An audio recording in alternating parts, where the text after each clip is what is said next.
Alright, greetings from wherever you are. Okay, today I'll be dropping the latest update on exam receipt. Probably before now, made a video concerning exam receipt and I said a whole lot of things which as of then the update I received from I believe the accurate source. But after some meetings, there have been a readjustment of which I've confirmed, and that is why I'm dropping this. Now, in this video, we'll be answering a lot of questions concerning receipt exam, of which one of them is when eligibility, how is to be done, the payment, and the procedure. Okay, this is a part of the thing I'll be covering here, and I will try my possible best to ensure that I explain it expressly to your understanding. Alright, thank you. Okay, now we'll start with the question those who are eligible for this very examination, because that is a receipt exam. It doesn't mean that it's open for everybody to come and start writing. There are people that are eligible for this particular exam, and these people that are eligible for this exam are the 2024/2025 set upward. There are those that are eligible. What does that mean? For instance, and meanwhile, the essence of this receipt exam is to ensure that whoever that is in his or her final year will not come to repeat another year to write a carryover he or she have in any specific course. So with this receipt exam, after you are done with your final year exam, you will have a receipt exam that will cover all the courses that you had carryover in. So thanks to the management for this wonderful initiative. Now, the eligible candidates are the 2024-2025 academic set. What does that mean? If already a past graduate who graduated in 2023-2024 is not eligible to write this receipt exam, he or she will go and write as a carryover. Yes, pay the school fee payment and so on. But this receipt exam is only for the 2024-2025 academic section, and it will begin from this set. Now, I've answered the question those who are eligible. So everybody in his or her level in this current set, both in HND1 and in ND1, there are the people eligible. But meanwhile, still on eligibility, I think it's very important that I make plain difference between receipt exam and normal carryover that we do.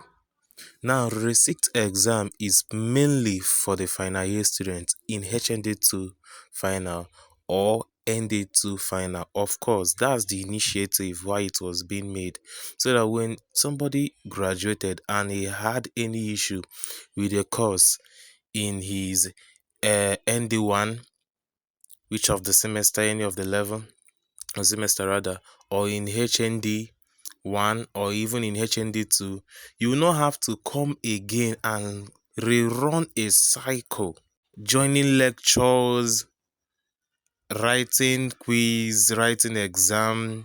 If you have not written carryover before, you will not know how stressful this is. As a graduate, you are joining the other people and all those things.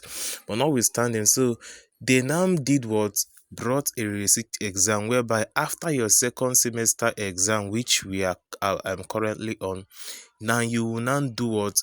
You will now have to sit down and write all those courses as a receipt exam, and in such kind of case you will make payment for each course you are writing as a receipt exam. I will still touch on payment, but that's just a tip of it. Now, carryover, it means that the ND1 students are not eligible to write receipt exam. Like, of course, maybe they had a carryover in their first semester exam and they were like, okay, let me pay for receipt exam to go and write it. Or they joined the next section to write the carryover and they were like, okay, I will have to pay. No, you don't make such payments. You are only meant to do what? Carry it over. Join the next academic section, their semester, and do what? Write as a carryover. So applicable for HND1 students. You don't have any business with receipt exam. Any issue you have with your exam, you have to go and write as a carryover. Maybe, for instance, currently you are in second semester and you had issue a carryover in your first semester. When the next academic section resumes, you join them in their first semester exam, write the carryover. The receipt exam is only for the final year student. It's very important.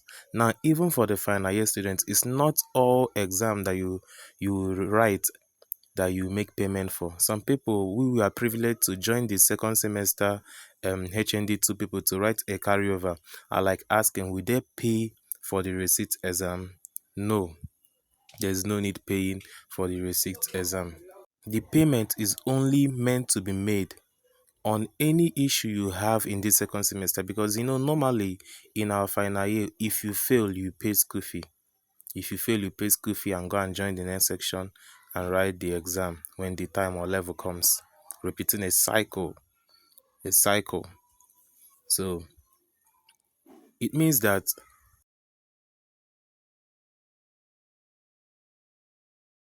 now that you have a carryover in second semester in your HND one second semester, and you were able to join the HND one second semester, you wrote as a carryover, you did your quiz assignment, and everything is to be written only as carryover. Carryover is only meant for what? This second semester examination. And for instance, maybe now in your HND1, for HND1 people, HND2 people, just assume that in your ND2 rather, first semester, you had a problem which you did not resolve and joined and wrote as a carryover with the HND1 first semester people. You were reluctant, or maybe possibly you are not aware that you thought it has been resolved, because there are some scenario like that, and you weren't able to join them in their own what was it called now, in their own set to write the first semester exam, and it have already passed. Now currently they are in second semester. Yes, the ND1 people have already written their first semester exam, which you had issue on, and you're supposed to have joined them to write, but you did not, and now they are now in second semester. It means that it is the next academic section people that will come. So in such kind of scenario, it means that you will do what? You also write as a receipt exam, and that's the only place you can make payment.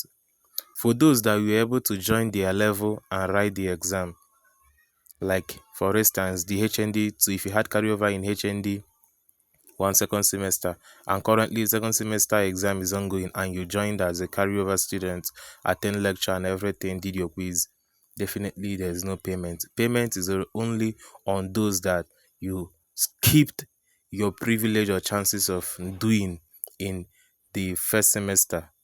And for instance, if you also have carryover in this second semester in maybe your HND one second semester, and you did not join them to write as a carryover, you are reluctant, you didn't take any lecture as a carryover student, no assignment, and you did not write the exam as a carryover student, it also means that you will write as a receipt exam, so that you will not come back next year and be waiting for the next academic session to finish their first semester section and their second semester section before you will now rewrite, and your results will start being processed. It will delay you, it will delay your NYSC.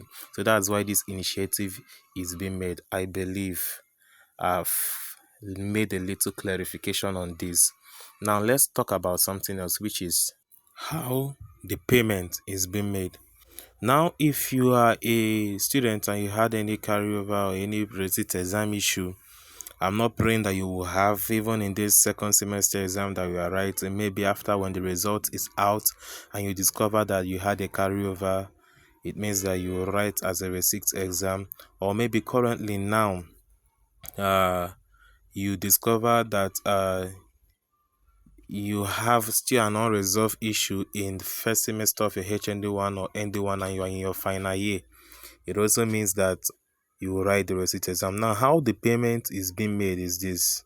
First of all, in the IMT portal, there is already a section that is open for such kind of payment.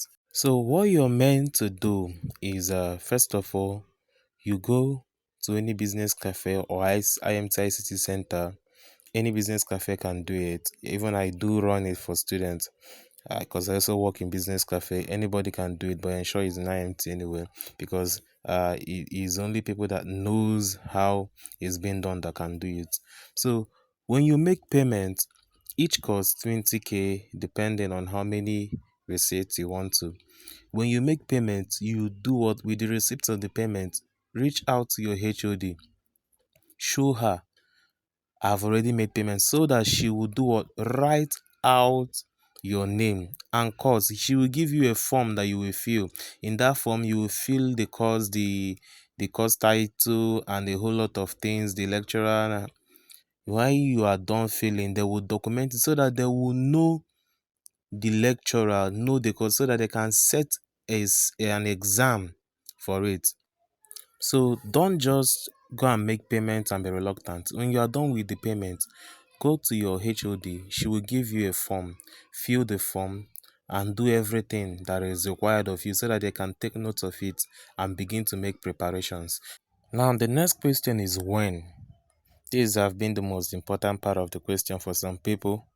When will the exam come? Some have been asking, when is the date? When is the date? Now, the exam will come after our second semester exam. After our second semester exam, the one we are currently writing, during that holiday period. And another funny thing about this is that we will, in that holiday period, we will have a kind of a that some during that summer break there will be a kind of a lesson on those courses that you have issue.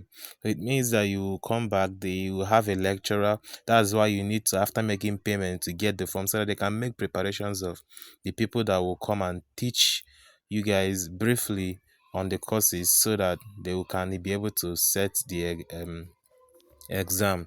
So it will be after the second semester exam, because of course the your second semester exam will need to be processed so that you will know if you have any carryover and then make payment for the receipt. Yes, so it will be after the second semester exam, during that break period. Yes, when the school must have done preparing their results. Then you check your results. If you have carryover, then you will come and join and take it as a receipt. So that answers the question. That answers the question when. So it's after our second semester exam, and the procedure is that we'll have a summer break. In that break period, there will be a teacher that will come and teach us uh, partly on the courses, and then exam will be set. Okay, I think it is this so far concerning the receipt exam. Please, if you have been able to go, one of the reasons why I use this method, uh using the YouTube method, the video and the slide, is because I know if I want to type this, it's only a few that can be able to comprehend what I typed. And you can imagine typing something that will reach 30 or 10 minutes to read. You can imagine such kind of a thing. So this is the best method. Please do well to subscribe to this channel. This is our channel. We are growing it. So far, those that have been reaching out here, you can attest that you are getting informations that are descriptive. That's why it's called, initially it was called IMT descriptive information and directive. Yes, IMT information and directive channels, to make things plain and clear in such a way that you can apprehend, comprehend, and run with it. So please do well to subscribe. Don't just view, don't just go through it without subscribing. Let us grow this channel. It's the school channel, it's not a personal one. Let us grow this channel. It's very vital. Thank you very much, and God bless you. Wish you success in your exam and even in the receipt exam. I pray that you will not have carryover even in this second semester exam. For those that had in first semester preparing to receipt, I pray that God will help and see yours through. Thank you very much. I remember myself, Comrade Chukuma Henry, the SCG Minister for Information Orientation and Media. Do have a blessed day ahead.